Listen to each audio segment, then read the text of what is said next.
السلام علیکم ورحمۃ اللہ وبرکاتہ۔ بسم اللہ الرحمن الرحیم۔ قال ويجوز البيع بثمن حال ومؤجل إذا كان الأجل معلوما۔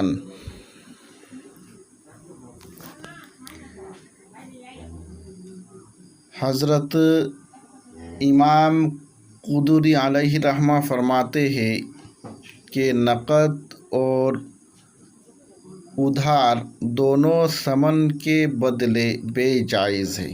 وَيَجُوزُ الْبَيْعُ اور بے جائز ہے نقد بِثَمَنِ حال وَمُؤَجَّلٍ اور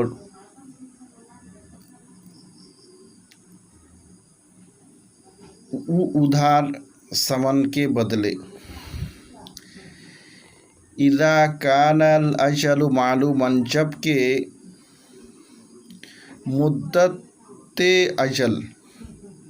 مدت معلوم ہو کہ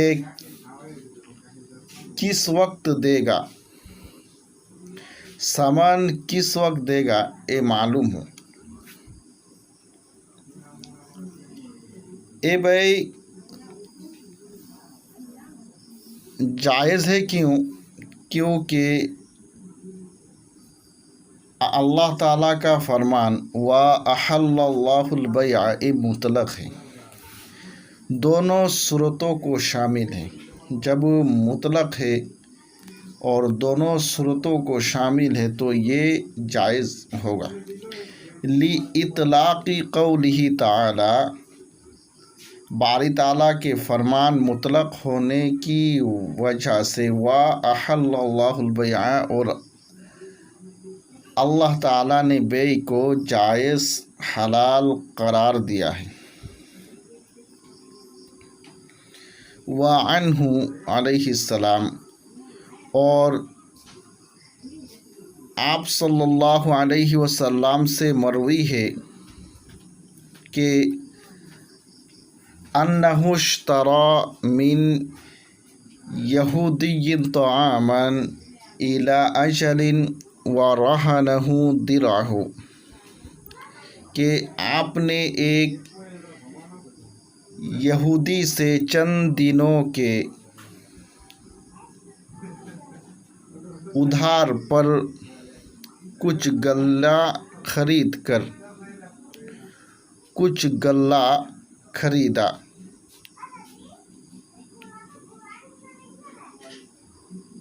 اور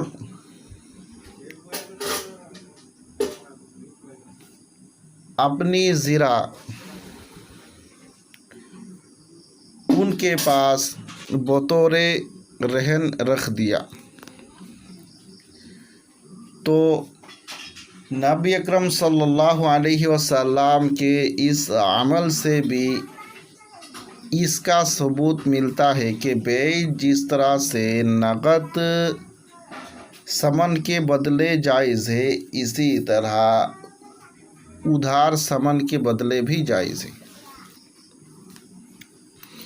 وَلَا بُدَّ أَن يَكُونَ الْأَجَلُ مَعْلُومًا اور ضروری ہے کہ مدت متعین ہو، معلوم ہو۔ یہ کیوں شرط ہے؟ تو شرط اس وجہ سے ہے کہ میعاد کی جہالت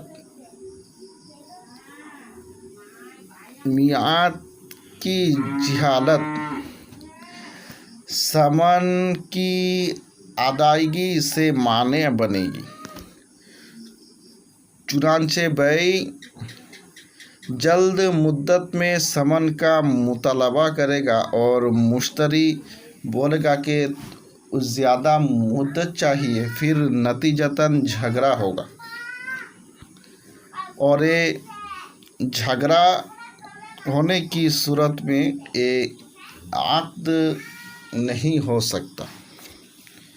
تو دیکھیں لِأَنَّ الْجَهَالَةَ فِيهِ مَانِعَةٌ عَنِ التَّسْلِيمِ الْوَاجِبِ بِالْعَقْدِ، کیونکہ میعاد کی نادانی، جہالت، عقد کے ذریعے واجب شدہ ثمن